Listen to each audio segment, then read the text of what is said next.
Welcome back. Mr. Kadri, you were talking about sustained efforts and how we can take them forward. Yes. Like I was saying,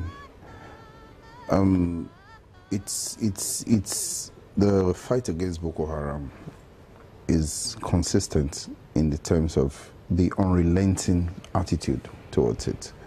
And that unrelenting attitude is what we see around the world in the countries I just mentioned before the break. And that is what is resonating here in Nigeria right now. Now, like I said before, Boko Haram is not going to relent in its effort. We have to continue striving in collaborating with our neighbors, Cameroon, Mali, Niger, etc., and as well as the international community, as we have seen in the last video, bringing in the British to collaborate with our people in ensuring that we are able to evolve bespoke techniques in conducting our operations against terrorists and whoever they might be. So it's going to be an I don't have to be in the room where policies are made. I just know that basically it's going to be an unrelenting effort until such a time that they are totally eradicated and this thing doesn't happen again. So basically what I see with Boko Haram is that they're on the back foot, and we just have to pursue them consistently and push in such a way that they do not come back again to cause the amount of instability they have. Okay, Captain Leo, yes, he's talked about the unrelenting efforts and all, but the factors that many out there say led to the emergence of the Boko Haram insurgency, are those factors, do you think those factors have been resolved? Have they been taken care of?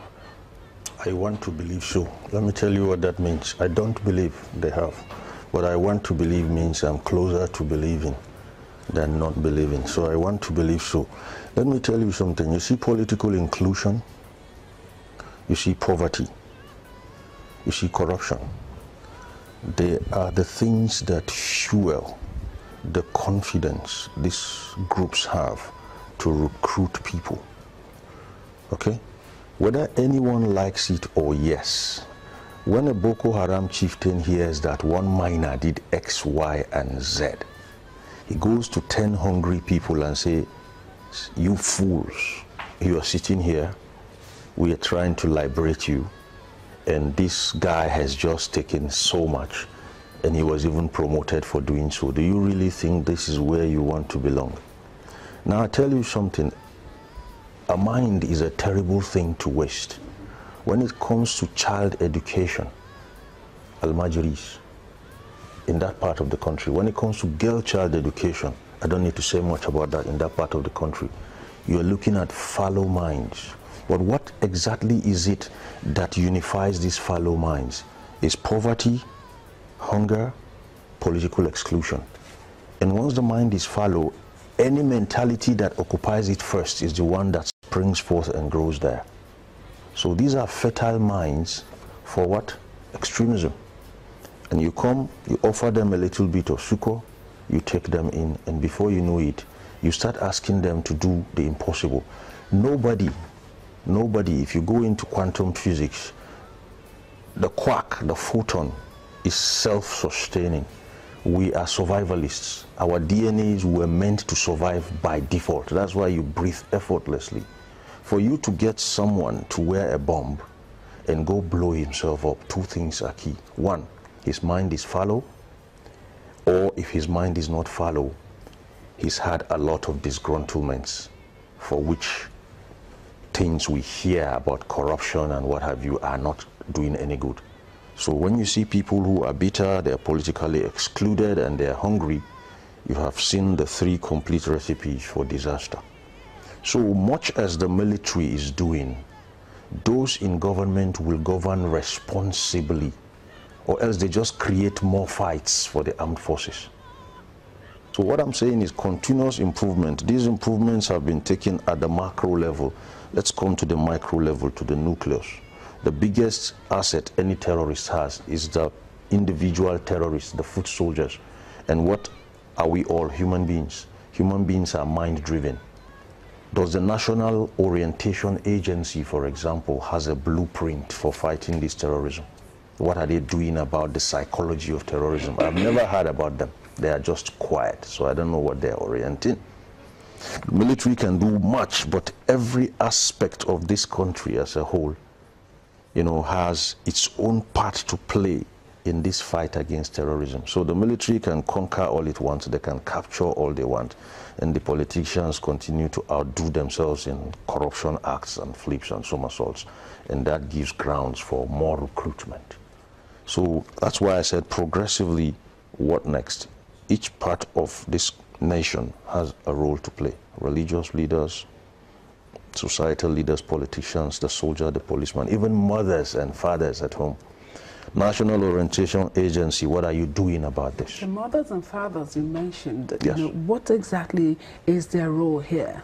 Now I tell you something about children, particularly mother-child bond. There is more bond between a woman and children than there are with men.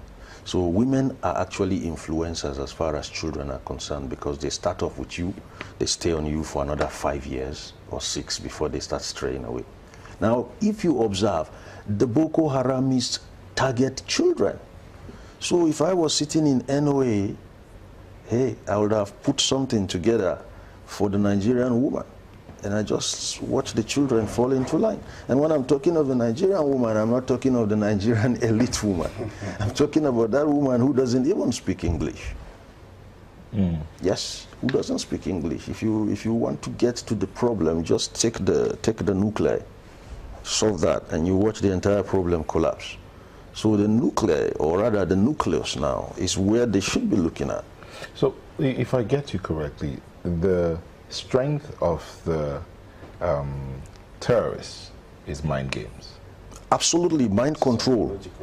Mind control. You see, Chamberlain, let me tell you something. Let me give you, sorry, I take that back. Neota, let me tell you something. You've read in papers where people are taken to stations as suspects, and tomorrow they come out, even when they were nowhere near the scene of crime, they accept they committed it. They've been traumatized. That's part of mind control.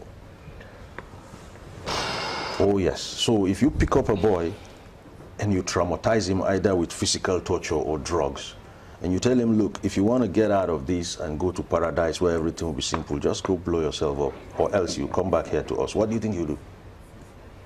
That's a boy, a child. So the parents also have their own role to play in that. Absolutely. Now, if you want to get the buy-in of the parents, what do you think you do? You have to begin to give communities that political inclusion they want to see. You have to begin to make life a bit easier for them, or else you can go talk to some wall, they won't listen to you. Okay, Kadiri, the way we are now, with this new report that has come forth, and the strength, okay, it was established that mind game, psychology is what the terrorists play with, and the society and indeed the Nigerian system needs to begin to use that. I mean, using the National Orientation Agency, the parents, and all of that. How do we begin to work this? Well, first of all, do you agree that mind games is the strength of? Yes, psychological warfare, if you like, so to speak. Basically, what he has said marries into my own line of thought. Now, like he said, the military is playing their part. Now, what part is governance doing? We need responsible governance. And what does responsible governance do? Provide the platform for a better standard of living of people. You see, people turn away from government when they lose faith in governance. They turn to something else. It could be Boko Haram, it could be whatever religious fundamentalism feeds into their narrative to satisfy them.